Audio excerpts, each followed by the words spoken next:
Hi, guys. I just want to talk for a few minutes about sexual temptation because just preached on Genesis 39, Joseph's story, and what I discovered in it was that it has some really helpful hints for avoiding sexual temptation for Christians, especially Christian men.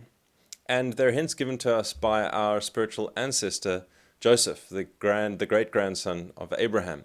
Now, I didn't really cover that in the sermon because that's not primarily what the story is about. But I think it's important just to look for a few minutes at that because I know as Christian men we are prone to sexual temptation. That is one of the ways that Satan tries to get to us. And I think especially in a time of frustration and stress and lockdown, where we're maybe all sitting at computer screens much more than we used to, and the temptations we know all too well are all there.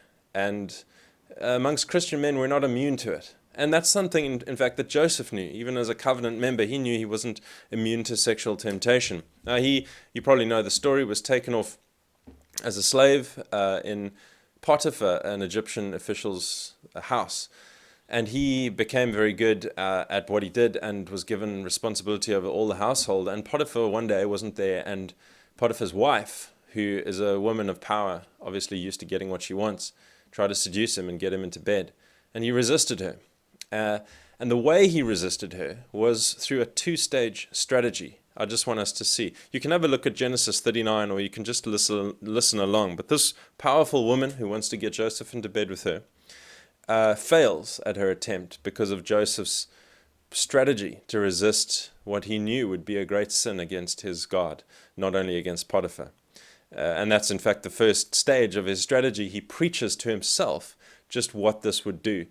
From verse 9 of Genesis 39, he says to her in reply, "My master has withheld nothing from me except you, because you are his wife. How then could I do such a wicked thing and sin, note, not against his master, but against God?"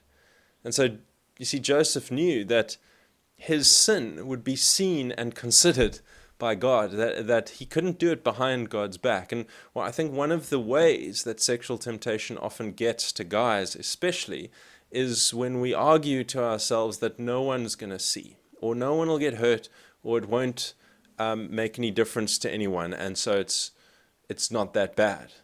But that's not what Joseph does. In fact, he does the opposite. He knows that God is with him because he is in the covenant, that God's presence is with him and God's eye is on him. And he knows that he has a standard to uphold as a covenant member. And he then reminds himself of that as he's preaching to this woman. He says, listen, this is going to sin against God, and this is my God.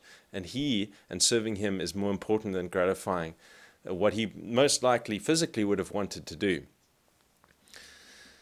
And so he preached to himself because God was with him and he knew that. But there's the second thing that he did, the second arm of his strategy to avoid sexual temptation, is that he didn't assume he was safe. He didn't assume he was strong and he could withstand further sexual temptation like he did the first time. He then took steps to actually distance himself from further temptation and to be put in that position again. Look at verse 10. "And though she spoke to Joseph day after day, he refused to go to bed with her or even be with her." You can imagine Potiphar's wife in her low-cut dress leaning over Joseph while he's doing the accounts, or deciding to take a swim in her skimpy bikini while he's cleaning the pool. All these situations that she knows that his natural male instincts are going to be triggered by. And so what does Joseph do? He refuses even to be with her. He does everything to avoid the situations that he knows are going to be tempting and compromise him. He doesn't think he's too strong to avoid them. And so he avoids being with her.